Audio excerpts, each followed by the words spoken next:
Colour colour উইস colour. আরে কিন্তু আমাদেরকে কি করা লাগবে? আরে যে এর মধ্যে ঠিক কালার দিতে পারবে সেই পাস হয়ে যাবে। আমার কাছে তো স্পেশাল কালার আছে, তোরা কেউ জিততেই পারবি না। আরে সেটাই দেখছি এখন। আচ্ছা ঠিক আছে, চলো এখন গেমটা স্টার্ট করি। আচ্ছা ঠিক আছে, হ্যাঁ এতে তোমার পছন্দের কালার ভরে দিব।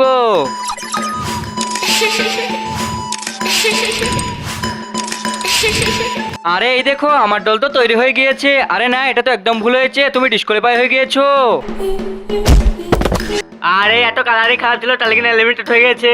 আরে এ তো অনেক সুন্দর করে রং করেছিল, তারপরে ডিসকোয়ালিফাই হয়ে গিয়েছে। তার মানে আমাদেরকে ভাবনা চিন্তা করে ড্রয়িং করতে হবে। আরে এক মিনিট, আরে এটা আমার হয়ে গেছে। আরে না ভাই, সরে যা তুই, আমার হয়ে গেছে এলিমিনেটেড। আরে এটা তো অনেক সুন্দর হয়েছে।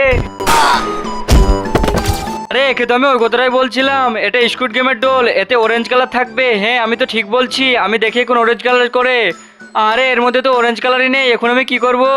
তার আগে দেখবো কে কে শয়তানকে হারিয়ে আল্লাহকে ভালোবাসো। যারা যারা আল্লাহকে ভালোবাসো তারা ভিডিওতে লাইক করে চ্যানেলটিকে সাবস্ক্রাইব করে দাও। আর যারা শয়তানকে ভালোবাসো তাদেরকে লাইক সাবস্ক্রাইব করার দরকার নেই, আর কমেন্টে আল্লাহ আকবার লিখে যাও। আরে আমার মাথায় তো একটা অনেক ভালো বুদ্ধি এসেছে, লাল কালার আর হলুদ কালার পাইল করে দিই, তারপরে অরেঞ্জ কালার হয়ে যাবে। আরে ঠিক ধরেছি, অরেঞ্জ কালার হয়ে গিয়েছে, জলদি করে এখন লাগিয়ে দিই। আরে এই দেখো আমার দল তৈরি হয়ে গিয়েছে, প্লেয়ার পাস।